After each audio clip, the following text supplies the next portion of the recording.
As you look at the interjection of AI into the environment, businesses are using it, organizations are leveraging all the different models. They're trying to figure out how to work smarter, not harder. From an OT perspective, it's being used, I would say, against manufacturers and against organizations equally as fast, if not faster, than organizations can use it to help deter nefarious actors as they are trying to siphon off some of the IP. Welcome to the Industrial Cybersecurity Insider. In each episode, we dive into the world of industrial cybersecurity. Join us as we cover the latest trends, innovations, and practical insights as we talk with leaders and practitioners across the industry. Gear up and let's get into this week's episode.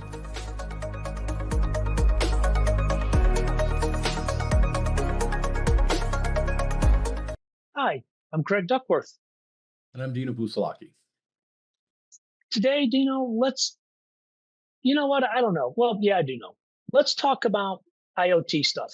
There's more and more IoT things that are beginning to affect the industrial networks, how we control them, how they're being integrated in, how AI is playing with those IoT assets to affect both the red team and blue team on the plant floor and the industrial side. How's that sound? IoT, right? We just recently found out that Dragos bought and acquired Phosphorus IO, right? Who's really big in the IoT space, right? So they're trying to cast a wider net in as far as their OT cybersecurity platform on how to gain access to another wide range of Internet of Things devices that are in these manufacturing plants. And then actually be able to do something about patching them at scale, right? Which I would say you're never going to want to do that with controllers on a PLC that's driving your packaging lines or your fillers and your reactors and your mixing and blending systems. I don't see tools like Phosphorus actually taking on the deployment of patching of those systems, right? So with cameras and printers and badge readers, et cetera, yeah, I can see those types of things happening in the big move. But in regards to the broader piece, and I also think IT probably handles most of the IoT assets anyway from a responsibility and support role, right, as part of the organization. Again, when it gets to OT specific, anything below level 3, if you want to use the Purdue model, right, anything below the firewall at that level, the IDMZ, is still 100% fully under control of your OT teams, right? And they're not driving a cybersecurity hygiene improvement strategy.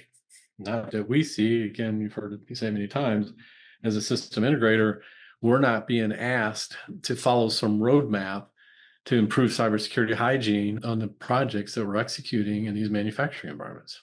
Yeah. Well, you're right.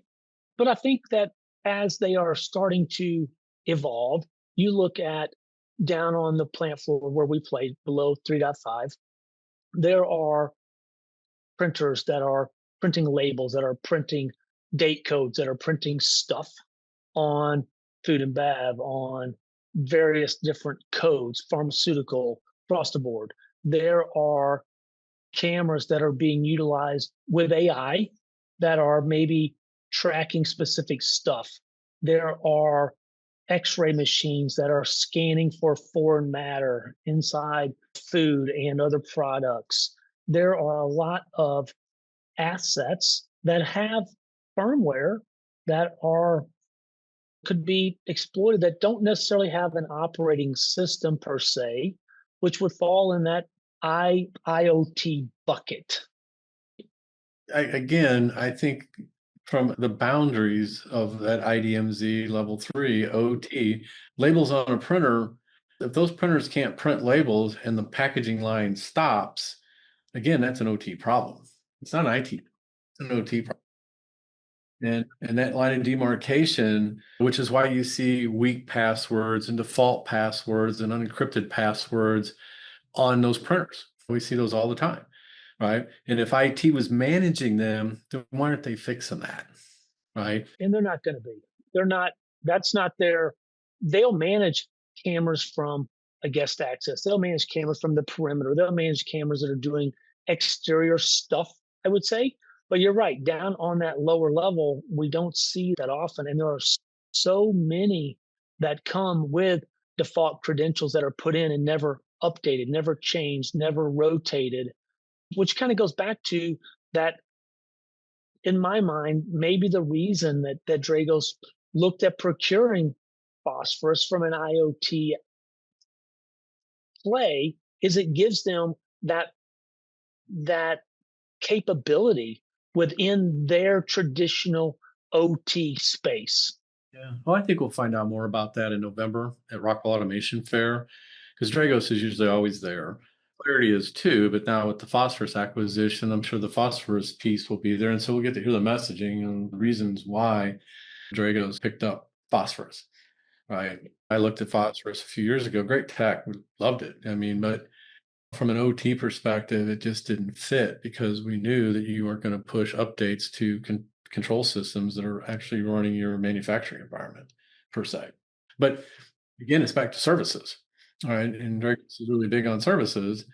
And so if they're the ones that are participating and helping it, just like the DG360, as we call it, which is a managed services program, is then you're providing a level of services where you got somebody that's actually has oversight of that and is handling it. It's still not, it's just an OT services organization that the client is hired to do that for them. Again, managed services, I think, is the key discussion here. Who should be the ones managing those OT assets from an administrative standpoint to improve your cyber hygiene? Because at the end of the day, that's what you're trying to do, right? Is improve your cyber hygiene. And in IT, they do it from the peripheral aspect of it, down at the core of those control systems, again, down at level 3 and lower in that Purdue model, it's still the responsibility of the OT team and their supply chain of partners to drive that improvement at that level and with that equipment. Right. Well, another thing that we're starting to see is as you look at the interjection, if you want to call it that, of AI into the environment. Businesses are using it, organizations are leveraging all the different models. They're trying to figure out how to work smarter, not harder.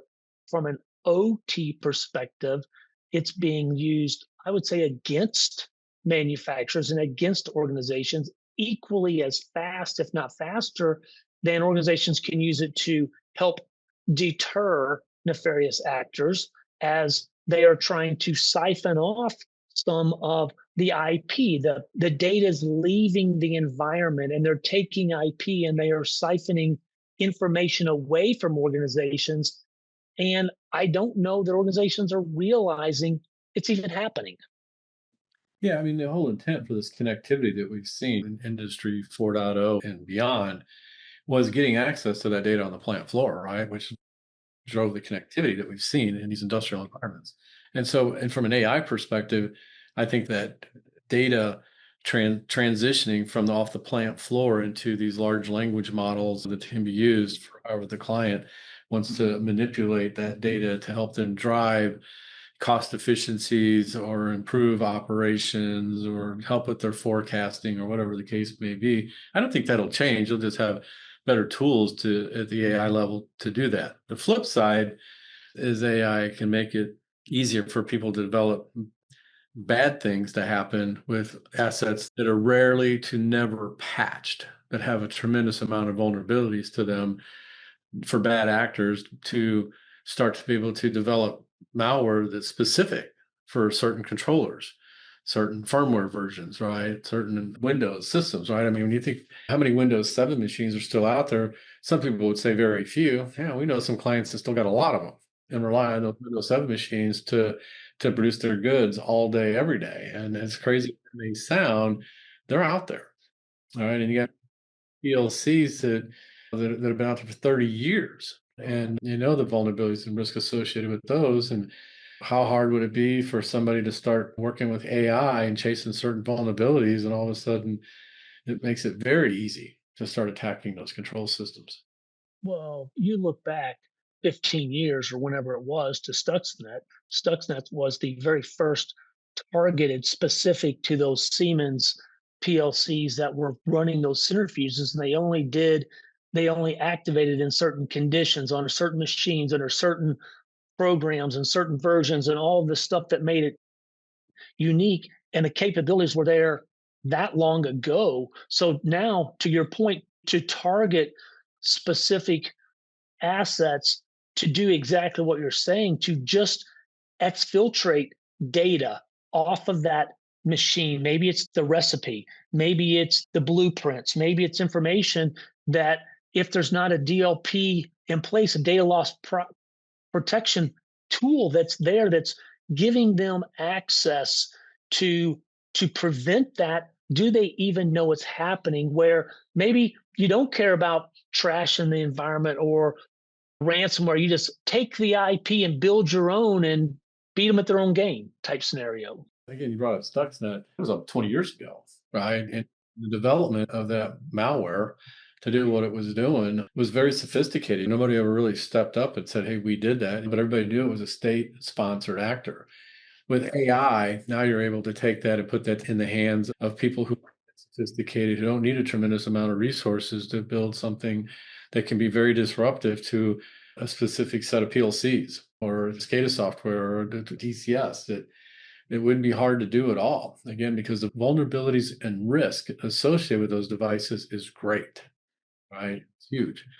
And it's not being dealt with in an effective, efficient manner, again, because if it was, we would know there'd be huge projects coming out of these manufacturers to get as close as they can to the highest patch levels that they can, just like IT would, to improve their cyber hygiene. They would be moving fast and furious, and it's just not happening. Not at scale. Yeah, no, not at all. And you go back and we talk about some things that you mention frequently.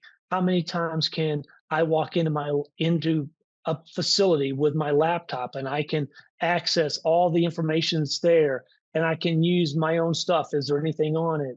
Well, statistically, about a third of the incidents are related to contractors, vendors, employees, whatever the situation is, logging on with their own laptops and bringing something nefarious into the environment, or more importantly, USB drive being plugged in and information is taken on that drive out the door, whether it's an employee that's trying to sell it, an employee that doesn't realize it, somebody that's trained to do that.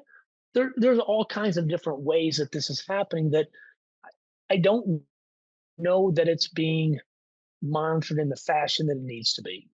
Well, it's common practice, right? And what I mean by that is common practice for integrators and OEMs to waltz into a plant with their company laptop and go and plug it into that manufacturing network to do whatever they need to do. In IT, you can't do that, right? IoT would never let you do that. It'd be rare, be a very rare occurrence. So think of again, the common practice difference between an IT practice and an OT practice. It's something that is very risky in what they're allowing to happen at that front. On the USB front, we've seen a lot of manufacturers who've recognized, which is crazy when you think about it, it's like they're only solving half the problem, is locking down their USB ports, right? Where they actually put some locking mechanism on the interface of that USB port that requires a key to get it out. I've seen epoxy squirted in there to block it, so anything in there. And yet, they'll still let that OEM or system integrator waltz into that plant and plug their personal laptop right up into that network. You come in with a thumb drive and they're ready to throw you out of the plant, but the laptop's fine. I know. Well, because a lot of it's the software required by the SIs to be able to perform the tasks that they have to do on those PLCs or those HMIs or whatever. That's expensive software. Not everybody wants to buy that.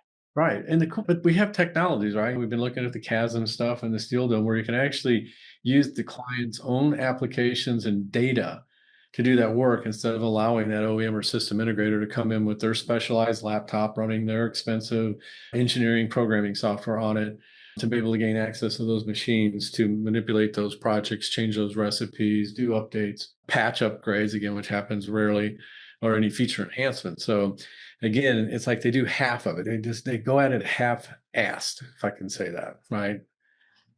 Your speed drives, but your laptop's fine. Yeah, right. Yeah, it's just I and the crazy part is we've had this conversation, other conversations for going on 3 years now, 4 years, whatever it's been. And it's still, I almost view it as still part of the education process.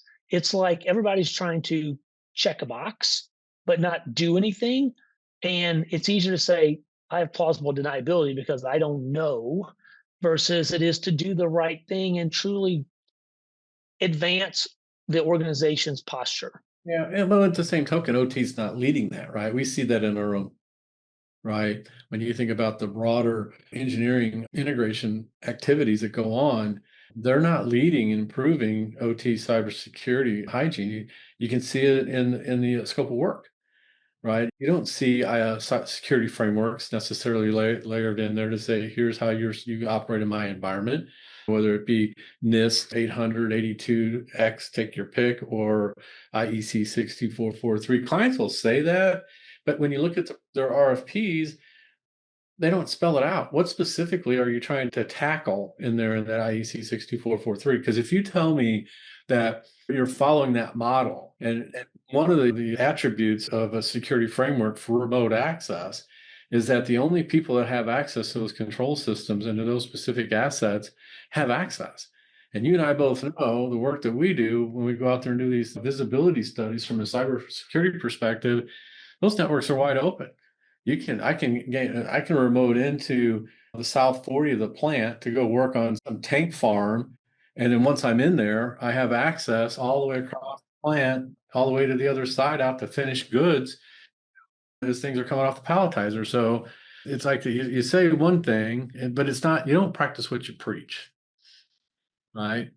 Yeah, no, you're right. And also, it's the supply chain. You often hear the most vulnerable point is the weakest link. And it is. You can, no matter what you have, if your supply chain or you have a gap in your armor, then that's the softest layer, however you look at it. Organizations that have two, three, four-party deep supply chain, it could easily, if it's a critical path in your process, could cripple the organization because of what they are doing and how that affects you and your processes.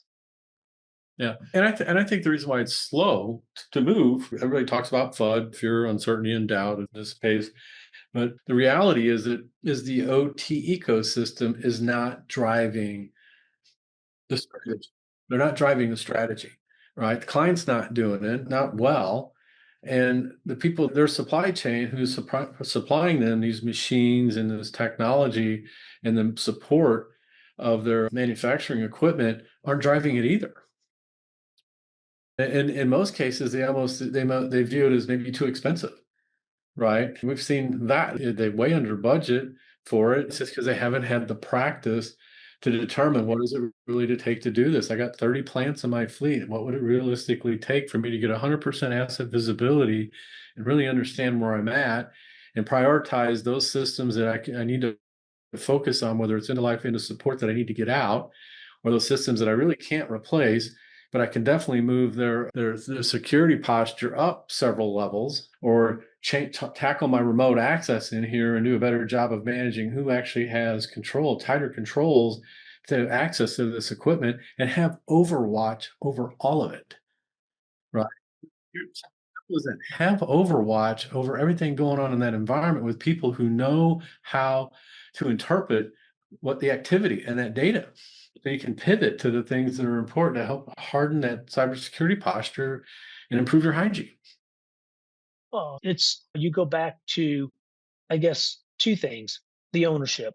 OT has to start owning this and has to start driving this. Two, the thing that you talked on is the dollars, the cost. Organizations, they want in one hand, but they don't want to pay for in the other hand. And we see it sometimes. We've brought together several, I can think of probably three most recent RFPs where we responded based on what the client asked us to do. They're looking for a quality product. And it got down to the end, and the client said, hey, that's exactly what we're looking for. That's what we want. But we chose somebody that wasn't as expensive, or we chose somebody that didn't cost as much, and they're not going to get, they're choosing where to shave off money to try and meet whatever control they have for the purse strings, and they're setting security aside for maybe it won't happen to us, or maybe we can kick this can down the road for another couple years. Yeah. They're tripping over dollars to pick up nickels, right? In that particular description that you gave, and it's common, right? And it's common because again, they haven't gone through enough exercises to really understand what's good and what does it cost to have good, right? IT has done that, right? They've done this multiple times. And so they know if they want to replace 40 firewalls across their office setup, whether it's plants or offices, they got a pretty good idea what it's going to take to do that. Once they determine what technology they're going to buy, they know what the hardware and software and maintenance of that stuff's going to cost, the warranty aspect of it, how many teams that they need to take to go do it, and they go deploy. In the manufacturing, that's much more difficult because it's not as standardized, and you have to work around production schedules. It doesn't mean you just get to show up on a Friday night and hope you're going to be done by Monday. It's something that's going to take you a period of time. Again, it's a marathon. It's not a sprint to go and actually tackle this because of the size and scope and breadth and the difficulties of working in an industrial environment. When you're just never going to get IT that closely aligned to be able to execute flawlessly in that space. So you're going to have to rely on system integrators, the people that have the OT background who understand that machine and how it runs and what's in it and what it takes to upgrade it or reconfigure it and move you forward, right? And there's weak links on both sides. You talk about you're only as good as you got two of them. For sure. And one of my favorite things that I hear you say all the time is learning can be painful. And I hope that as organizations go through this, it's not painful in a way where they are choosing to not decide today or not move forward today with something that is the right path forward for a maybe we're okay and it won't happen to us mentality, and it costs them significantly more, which it always does. You see an after breach event, organization open up the book and say, here, you fill in any amount you want to, just make my stuff work again. They don't have an option, they don't have a choice. And we've seen those that have been breached and had very painful outages that have still dragged their feet and not improved their cybersecurity posture, right? Making the right steps and not going at it from a holistic view. If you look at the IT executives, how many of them actually go to automation shows where they would get a hold of your operations team and go, what events do you go to? Where do you go look for equipment? Who are your major suppliers? They have shows. Go to those venues. See what's going on out there. See who's thinking about cybersecurity. Again, who are their partners? What kind of practice they have? What kind of use case studies do they have? What kind of resources they have? And we just don't see it. We attend those events, and you know which ones where you got IT executives. You get a Gartner group, right, where the CISOs and CIOs hang out. A lot of information, but how does that help you execute? How does that help you execute across a series of a dozen or 30 or 40 or 50 plants throughout your fleet, right? A lot of people will give you great advice, tell you what you should do. It's like me talking to my son. It's like I've been on the planet for 65 years. You've been on the planet 21. There are things that I know that you might want to listen to what I have to say and try to help you, right? Learn how to see around the corner before you run into something you didn't want to run into. But again, it's the same thing. And we also know that the average tenure of a CISO is 24 months, somewhere in there. Again, short timers are not going to pull this off. No, you're right. Well, there's no reason to. With the ecosystem that's out there today, the SIs that are doing practice like this, like Design Group does, and others, there is no reason to go this path by yourself. I don't care who you are or what industry you're in. There are individuals out there, experienced cybersecurity professionals that can assist, that can provide guidance, that can be there while you, one, want to outsource it like the IT model is, two, want to bring on, hire, train, and run your own operations, which is going to take you a couple of years at best to do that. We can help support, augment, provide that assistance in the process to help get you through that hurdle. So it's there. It is there.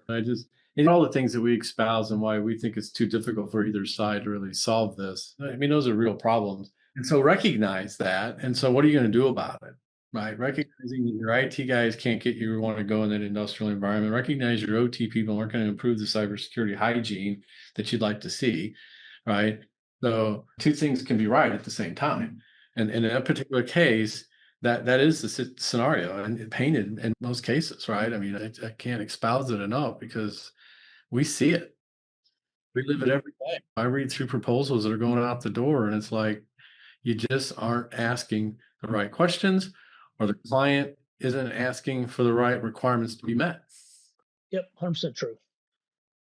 I think we still got a lot of work to do, though.